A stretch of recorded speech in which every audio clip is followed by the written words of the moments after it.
Notre réalité est un mélange de croyances limitantes et de conditionnements collectifs. Notre inconscient est nourri par ces croyances depuis notre incarnation et contribue à façonner le monde tel qu'il est, tel que nous le percevons. Il existe différents niveaux de croyances et de conditionnement. Une croyance est une vérité pour chacun d'entre nous, mais est-ce la vérité? Lors de notre création in utero, nous nous incarnons et la gestation nous permet de nous habituer à l'environnement que nous trouverons à la sortie du ventre de notre génitrice. C'est déjà une forme de conditionnement de l'environnement direct que nous retrouverons dès que nous serons prêts à voir le monde en fin de gestation. Toutes les informations que nous récoltons pendant la gestation, nous les percevons sous forme d'énergie et de vibrations que nous accumulons précieusement en nous de manière inconsciente et qui construiront l'être que nous deviendrons. Toutes ces informations que nous stockons restent en nous et seront très difficiles à mentaliser, voire impossibles car difficilement détectables par notre mémoire analytique.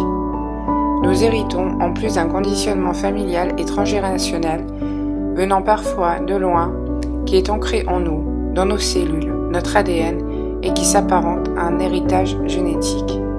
Le bagage de cet héritage peut être parfois très lourd à porter. Lorsque nous sommes préparés à découvrir ce monde, nous naissons et nous continuons à accumuler les informations par notre environnement direct. Nos seuls moyens d'expression sont alors notre corps et nos pleurs. La communication reste limitative et souvent nos parents ne prennent aucunement conscience de tout ce que nous accumulons durant la gestation jusqu'à nos premiers mots et encore après.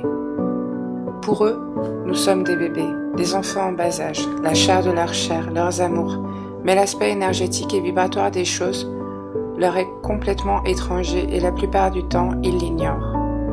Mais tout cet aspect ignoré sera le fondement de nos croyances et de nos souffrances. Il sera notre tronc et nous devrons affronter ce monde avec toutes ces mémoires inconscientes. Nos géniteurs sont les premiers à nous conditionner par l'éducation et la transmission des valeurs, de principes moraux, d'ambition, de projection du futur qui vont avec. Nous grandissons, nous nous développons, notre corps change, notre mode de pensée aussi. Cette structure sociétale nous conditionne encore davantage chaque jour qui passe, de différentes manières, et même si cela ne résonne pas en nous, et que nous subissons à chaque instant des impacts ne nous correspondant pas, les grands nous disent que c'est comme ça, et que nous n'avons pas le choix. Dans ce monde, les enfants ne décident pas, et n'ont pas leur mot à dire. Ils ne sont pas écoutés et doivent obéir.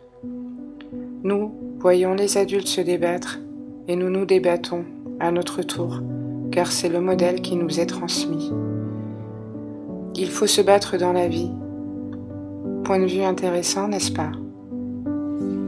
Nous attirons à nous des expériences de vie qui nous ressemblent, vibratoirement parlant.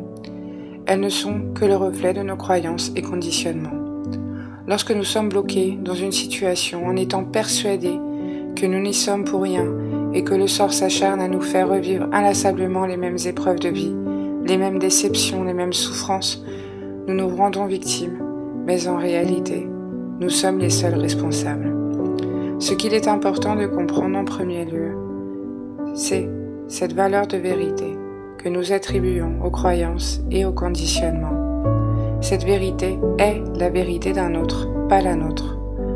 Par conséquent, pour vivre alignés avec notre propre vérité, nous devons lâcher ces vérités qui ne sont pas valables pour nous. Quitter une croyance n'est pas forcément simple et peut nécessiter un véritable travail intérieur.